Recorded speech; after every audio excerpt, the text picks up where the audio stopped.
월요일 잠금 해제 시간입니다. 오늘 국내 시장 양지수는 빨간불을 강하게 켜고 있는데요. 오늘도 확실히 코스피 시장이 강합니다. 대형주 위주로 강세를 여전히 이어가면서 코스피 지수가 0.74% 올라간 2,556선을 지나가고 있고요. 코스닥 지수는 0.1% 정도 상승하면서 843선에서 움직이고 있는데요. 오늘 시장에서 주목할 만한 종목과 이슈들 점검해 보겠습니다. 오늘은 알파경제 김종효 이사님과 함께합니다. 이사님 어서 오세요. 네, 안녕하십니까. 네, 오늘도 과연 대형주들이 상승불 강하게 켜고 있는지 머니맵 통해서 확인해 보겠습니다. 자, 먼저 오늘 삼성전자가 0.4% 정도 올라가고 있고 SK하이닉스가 특히 강합니다. 이 부분 잠시 후에 저희 또 종목에 대한 이야기 풀어보도록 하겠고요. 오늘 LG전자도 상승불을 켜고 있고 2차 전지 쪽에서도 상승불을 좀 나오고 있네요. 에코프로도 1% 이상 올라가고 있고요. 오늘 바이오 쪽도 강합니다. 삼성바이오로직스, SK바이오사이언스 그리고 셀트리온 등등의 종목들 올라가고 있습니다. 자동차 쪽에서도 현대차가 1% 이상 강한 흐름 나타내고 있고 네이버 카카오도 상승불을 켜고 있습니다. 그리고 재건이라던가 건설 쪽에서도 대형주, 중소형주 상승불 켜고 있고요. 항공 여행 쪽도 그렇고 조선기자재 쪽이 오늘 특히 강합니다. 이런 여러 가지 부분들 지금부터 점검해 보도록 할게요. 먼저 첫 번째로 조선주 보겠습니다. 조선주는 올 초부터 정말 잔밋빛 전망을 증권가에서 내놓고 있었는데 생각보다 좀 아쉽게 흘러갔었어요. 하지만 오늘 장에서 일단 강하게 올라가고 있고 여전히 수주에 대한 모멘텀 그리고 올해는 다를 거다라는 기대감이 있습니다. 그런데 조선주 안에서도 종목별로 이제 주가의 흐름이 좀 다르거든요.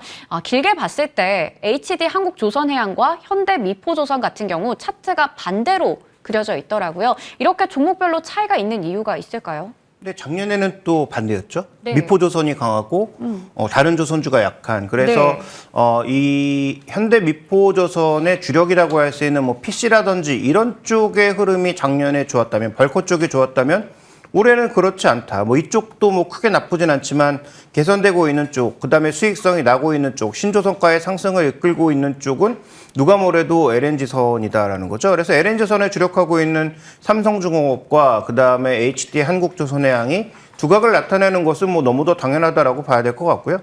이 시간을 통해서 삼성중공업에 대해서는 긍정적인 말씀을 드린 적도 있고, 그다음에 저는 여전히 8년 만에 흑자 전환한 삼성중공업의 상승 여력이 조금 더 있다라고 판단하고 있습니다. HD 한국조선해양 같은 경우에는 LNG선과 관련된 그 충분한 효과도 있겠습니다만 상선 쪽에서는 아직까지 그렇게 강력한 턴어라운드가 발생하진 않고 있기 때문에 오히려 상승 여력 측면에서 보면 미포조선과 둘을 비교했을 때는 HD 한국조선해양이 나아 보이지만 과연 조선주 전체에서의 탑픽이냐는 저는 그렇지 않다라고 판단하고 있기 때문에 네. 조선주 전체의 탑픽을 바라보신다면 여전히 삼성중공업, 그다음에 말씀해 주셨던 두 종목에서 비교하자면 실적과 현재 수주, 주력 선종의 어떤 차이 때문에 나타나고 있는 현상이므로 여전히 HD 한국조선해양이 낫다 이렇게 판단해야 할 것 같습니다. 네, 두 종목 중에서 본다면 HD 한국조선해양에 대해서 좀 더 긍정적인 얘기를 해주셨지만 전체적인 조선주 중에서는 삼성중공업이 탑픽이다 얘기를 주셨습니다. 그 부분 기억하도록 하겠고요. 다음 종목으로 넘어가 볼게요. 이 반도체 관련주들이 삼성전자, SK하이닉스 대형주들이 잘 가니까 부품주까지 다 같이 훈풍을 이어받고 있습니다. 한미반도체 같은 경우에도 오늘 또 신고가를 썼어요. 이렇게 반도체 투자 확대가 지금 부품주에게 뿐만 아니라 여러 반도체주에게 기회가 되고 있는데 지금 신고가도 쓴 자리에서 적정 주가 어느 정도로 보세요? 네, 일단 적정 주가를 후공정 쪽에서 정확하게 판단하기는 좀 어려운 것 같습니다. 근데 핵심 포인트는 뭐냐면 반도체가 안 좋을 때도 잘 버텼던, 그래서 반도체에 대해서 꾸준하게 계속 말씀드리고 있는 것은 반도체가 아무리 안 좋아도 선단 공정과 EUV, 그 미세 공정과 관련된 부분, 그 다음에 후공정은 멈출 수 없는 대세다. 그래서 이에 관련된 종목군들을 주목해보자라고 계속 말씀드리고 있고요. 그래서 이쪽이 나름 대세로 가고 있다 보니까 적정 밸류를 지금 찾기도 어려운 것이죠. 그래서 그런 측면에서 접근이 필요하고, 그렇다면 지금은 약간 고평가될 수도 있지만 보유하고 계신 분들의 입장에서는 먼저 내려올 이유가 전혀 없는 그런 상황이다라고 판단하고 있고요.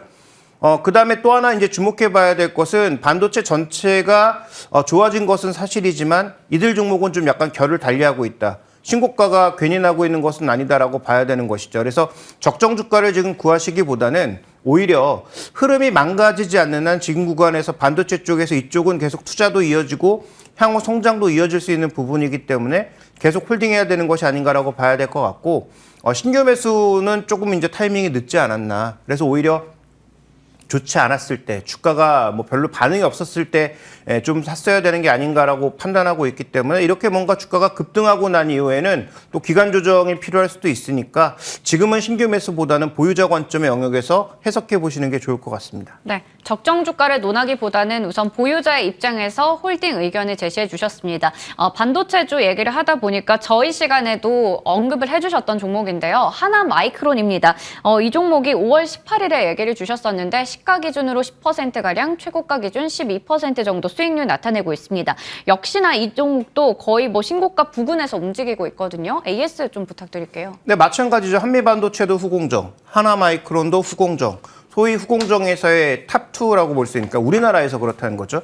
전 세계 시장에서 보면 뭐 AS라든지 뭐 미국의 암코라든지 이런 뭐 좀 비교가 안 되는 정도 수준의 큰 기업들이 있지만 국내에서도 후공정을 어쨌든 키워야 되는 상황이다 보니까 향후 패키징 쪽이 워낙 중요해지다 보니까 이와 관련된 종목군들에 대한 관심은 뭐 이어질 수밖에 없다라고 봐야 될 것 같고요. 그래서 소위 이제 가장 앞단에 있는 두 종목이 강한 모습을 보였고 그렇다면 뭐 시장의 큰 틀에서 봤을 때 뭐 네페스트라든지 이런 다른 종목으로도 확산되는지 여부 정도로 좀 확인해 보시는 게 좋을 것 같고요. 해당 종목에 대해서는 단기 급등이 나왔다면 뭐 추격 매수보다는 말씀드렸던 것처럼 보유자들의 영역에서 접근하시는 것이 좋겠다 이렇게 말씀드리겠습니다. 네, 이렇게 오늘 개장 특징주 두 종목 알아봤습니다. AS까지 맞춰보겠고요. 오늘 잠금 해제 종목 넘어가 보겠습니다. 앞서 머니맵에서도 살펴봤듯이 오늘은 SK하이닉스가 상당히 강합니다. SK하이닉스 준비해봤는데요. 미중 갈등, 이제 SK하이닉스 이 IT 투톱의 반격이 시작되는 것인지 확인해 보겠습니다. 먼저 중국 쪽에서 마이크론을 배제했다라는 부분에서 어느 정도까지 수혜가 예상이 되는지 어떤 부분 기대할 수 있을까요? 네, 일단 뭐 어느 정도 예정된 뉴스였죠. 중국이 이미 와치리스트에 올렸을 때부터 이렇게 가지 않을까라는 생각은 누구나 했을 것 같고요. G7 회담에서 러시아와 중국을 압박하는 압박 강도가 좀 높아지면서 조치가 나온 것으로 보이는데 뭐 기사에서 정리한 대로 두 가지죠. 보안 문제가 발견됐다? 진짜? 뭐 이건 뭐 중요한 게 아니죠. 어쨌든 핵심 인프라 운영자에서 구매를 중단해야 된다. 아시는 것처럼 뭐 중국도 ICT 쪽에 기업들이 상당히 많고 이들이 메모리를 필요로 하는 부분이 상당히 많기 때문에 이런 물량들 일부를 덜어내게 되면 우리가 시장 점유율만큼만 생각하더라도 우리나라 두 업체가 70%, 나머지 그래도 30% 즈음은 마이크론이 가져가고 있기 때문에 그 정도의 수요 부족이 발생할 수도 있는 거 공급 부족이 네. 발생할 수도 있는 거 아닌가. 그렇다면 수요 초과로 인해서 향후 반도체 가격이 좀 더 올라갈 수 있는 그런 여지를 만들 수 있지 않을까라고 봐야 될 것 같고요. 이와 관련돼서 이제 미국이 중국이 저렇게 나왔을 때 너희 거 팔지 마 이렇게 뭐 우리를 압박했다라는 뉴스가 있었지만 어쨌든 대놓고 미국도 우리는 그러지 않았다. 그다음에 뭐 해당 업체도 뭐 그런 얘기 받은 적 없다라고 얘기하고 있지 않습니까? 그래서 뭐 진실은 그 저 너머에 어디에 있겠지만 어쨌든 중요한 것은 반도체 가격이 움직이기 시작한다면 해당 종목군들에 있어서는 전혀 나쁠 게 없다라고 판단하고 있고요. 뭐 일정 부분의 물량은 증가할 가능성도 있다라고 보고 있기 때문에 주가의 반응은 중국의 공장이 있는 하이닉스가 좀 더 민감하게 움직이고 있다. 이렇게 볼 필요가 있을 것 같습니다. 네. 첫 번째, 미중 갈등과 관련한 부분에 대해서 이야기 나눠봤습니다. 그렇다면 이외에도 사실 반도체 관련해서 여러 모멘텀들이 있거든요. 이번 주만 하더라도 이슈들이 참 많은데 뭐 MS 개발자 컨퍼런스도 있을 거고 엔비디아 실적 발표도 있을 거고요. 주목할 만한 또 다른 이슈 있을까요? 네, 뭐 이 반도체에 있어서 가장 중요한 것은 누가 뭐래도 가격입니다. 그래서 네. 가격적인 측면이 어떻게 움직이느냐가 중요한데 실제로 이런 이슈를 선반영했는지는 모르지만 준비되는 보시는 것처럼 계약 가격은 이미 낮아져 있어서 계속 적자가 나고 있는 국면이지만 스팟 가격은 서서히 지금 고개를 들고 있는 모습이라는 거죠. 그래서 스팟 가격이 추세적으로 올라가면 계약 가격도 올라가겠죠.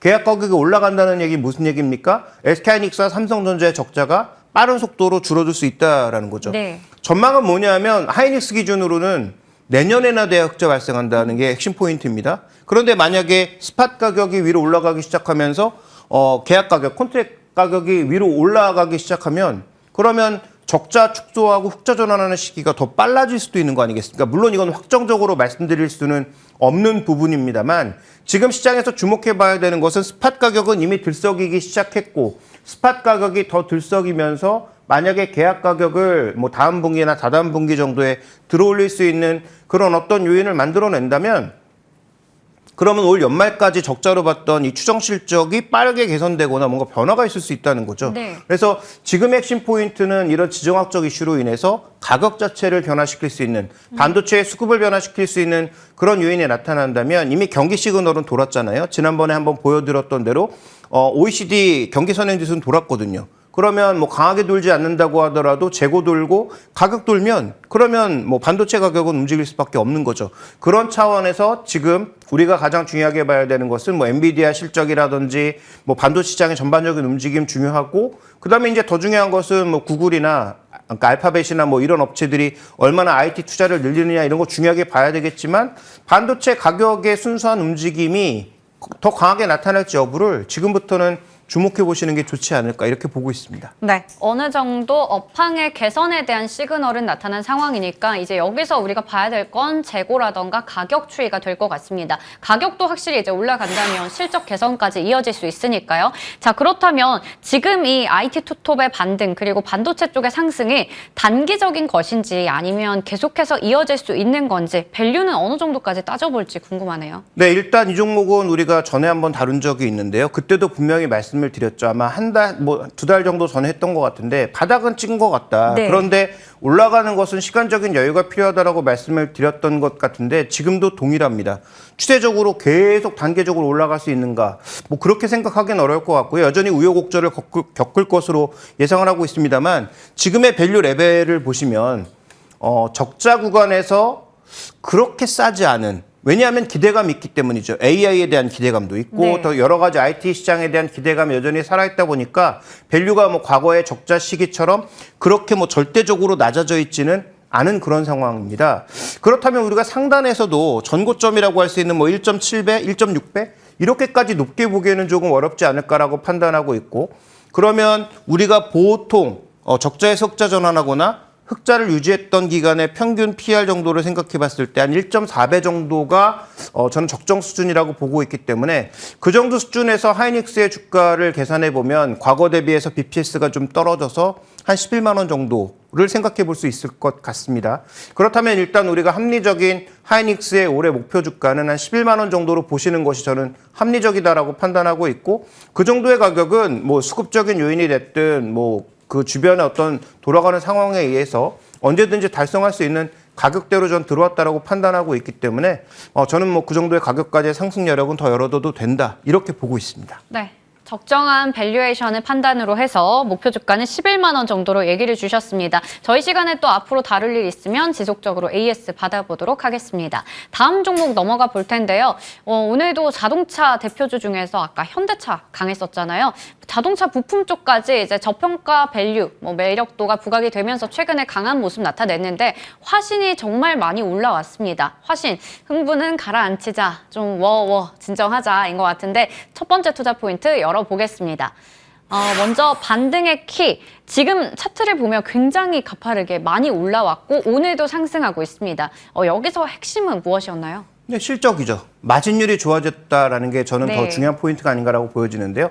현대차 잘 팔리면 당연히 매출 올라가죠. 그런데 품목도 늘어나고 마진율도 올라가면서 시장에서 뭐 기대했던 전반적인 컨센서스 수준을 뭐 크게 맞춘 것은 아닙니다만 전년비 대비해서 급격하게 증가하고 있는 이런 실적 자체가 그다음에 향후 더 좋아질 수 있다라는 그러한 믿음 자체가 이 종목의 주가를 끌어올렸다라고 봐야 될 것 같습니다. 제가 오늘 흥분을 가라앉히자라고 제목을 잡은 이유는 오늘 삼성증권의 보고서는 수익률의 화신이라는 그런 제목으로 이 종목의 리포트를 네. 냈던데 그건 지금까지의 결과물이고요. 앞으로 그럴 거냐에 대해서 저는 조금 생각이 다르기 때문에 그렇다면 지금부터는 보유자의 영역이지 정말로 수익률의 화신이라고 보고 지금 이 높은 가격에서도 꽤 많이 오른 가격에서도 공격적으로 접근해야 되는 그런 자리인가에 대해서 좀 고민해 보자. 라는 정도의 차원으로 생각해 보시면 좋을 것 같습니다. 네, 실적도 좋았고 신규 수주까지 폭발하고 있는 상황에서 수익성의 수익률의 화신이다라고 얘기를 했는데 여기와 좀 다른 의견을 주신다고요? 이익률 상승이 그렇다면 지속이 된다라는 부분에서 확신을 가지기 좀 어려운 건가요? 네, 차가 이제 잘 팔린다라는 게 가장 기본 과정 아닙니까? 그런데 이제 금리 올라간 것에 대한 효과가 뭐 언제 나타날지 모르지만 차라고 하는 것은 금리에 굉장히 민감할 수밖에 없는 내구재이기 때문에 지속적으로 올린 금리가 쉽게 내려가지 않는다면 이건 부담일 수밖에 없습니다. 그래서 과연 하반기에도 차가 잘 팔릴지 지금 일부 필수 소비재가 아니고 일부 소비재 같은 경우에는 전일 미국 시장에서 주가가 다 폭락해 버렸잖아요. 네. 소비가 향후 떨어질 가능성. 그럼 내구 소비재는 견조한가? 이 부분에 대해서 점검 일단 필요하고요. 자, 이 종목에 지금 보시면 기본적으로 썼던 이런 부품들이 전기차로 가면서 차가 무거워지니까 SUV나 이런 쪽으로 가면서 화신이 제공하는 부품이 누가 봐도 더 원가도 높아 보이고 더 다양한 제품을 쓴 것 같은 그런 제품들을 쓰고 있단 말이죠. 당연히 단가가 높으니까 이익률도 좋아지겠죠. 현대차 잘 팔리니까 계열사들 혹은 이런 부품사들에게도 나름 마진을 좀 높여줬겠죠. 네. 그래서 이런 요인들이 어닝 서프라이즈를 가져온 것이라고 봐야 되는데 그러면 이런 좋은 제품들이 앞으로 계속 잘 팔릴 수 있느냐가 관건인데 말씀드린 것처럼 이건 확인해 봐야 되는 것이지 지금 확신으로 가져가기 어렵다라고 저는 판단하고 있고요. 다음에 이제 준비된 그림 하나 더 보실까요? 그 다음에 또 하나 이제 이 화신이 그렇게 수익률이 좋았던 이유 중에 하나가 다음에 이제 준비된 그림 보시면 그 배터리 팩 팔고 있다라는 거죠. 그러면 그 배터리 팩을 팔고 있기 때문에 그 배터리 팩과 관련된 부분의 긍정적인 부분을 고려해 본다면 전기차 밸류에이션도 일부 적용할 수 있는 거 아니냐. 네. 근데 올해 추정 실적 대비해서 주가가 지금 뭐 PER 6배, 7배밖에 안 되니까 여전히 위로 가야 되는 거 아니냐라는 그런 기대감을 가지고 있는 것인데요. 마찬가지죠. 전기차의 판매량이 얼마나 강하게 유지되느냐에 따라서 이것도 좌우될 수 있는 변수기 때문에 현대기아차에 올인하고 있는 화신 같은 경우에는 결국은 현대기아차의 실적이 어떻게 되느냐에 따라서 결국은 천당과 지역을 오갈 수밖에 없는 상황인데 지금까지 상황은 천당이었던 것이고 그러면 계속 천당의 이 상황이 이어질 거냐? 저는 이건 확인해 봐야 되는 요소지 지금 확신하긴 어렵다라고 판단하고 있습니다. 자, 그런 관점에서 우리가 지금부터는 조금 머리를 차갑게 하고 흥분은 가라앉혀야 되는 시기가 아닌가 이렇게 보고 있는 것이죠. 네, 아무래도 이제 자동차 부품이라고 하면 자동차 안에 들어가는 거기 때문에 자동차 쪽에 의존할 수밖에 없잖아요. 그렇기 때문에 전기차 판매량이 상당히 중요할 것 같은데 그 부분에 대해서 이제 지속성을 짚어주셨습니다. 그렇다면 오늘도 2% 가까이 올라가고 있는데 지금 16,640원이거든요. 최근에 최고가는 17,000원대였습니다. 여기서 더 올라갈 것인지 어느 정도가 좀 적정하다고 보세요? 네, 저는 뭐 추가적인 주가 상승세는 지금 워낙 실적이 담보된 상황이고 자동차 쪽의 분위기가 좋아서 뭐 조금 더 이어질 수 있다라고 보고 있습니다. 그런데 오늘 아까 말씀드렸던 삼성증권의 보고서 제목이 수익률의 화신인데 네. 목표 주가 2만 원이거든요. 그러니까 지금부터 그렇게 업사이드가 높지 않단 말이죠. 네. 제목에 비해서는 굉장히 위쪽을 그렇게 높여놓지는 않았는데 네. 현재 지금 PBR을 보시면 보지 못했던 PBR로 가고 있는 거죠. 왜? 마진율이 보지 못했던 마진율이 나오고 있으니까 PBR 측면에서도 보지 못했던 그런 밸류가 가고 있는 겁니다. 따라서 이 종목의 목표 주가는 드리기 어렵습니다. 왜냐하면 지금 마진율이 유지된다면 지금도 엄청 싸거든요. 그러면 더 올라갈 수밖에 없겠죠. 그러면 뭐 삼성증권이 봤던 2만 원 이상도 생각해 볼 수 있는 상황이지만 만약에 이번에 마진율이 한두 분기 이어지다가 3, 4분기 봤던 급격하게 떨어진다라고 하면 다시 제자리 가겠죠.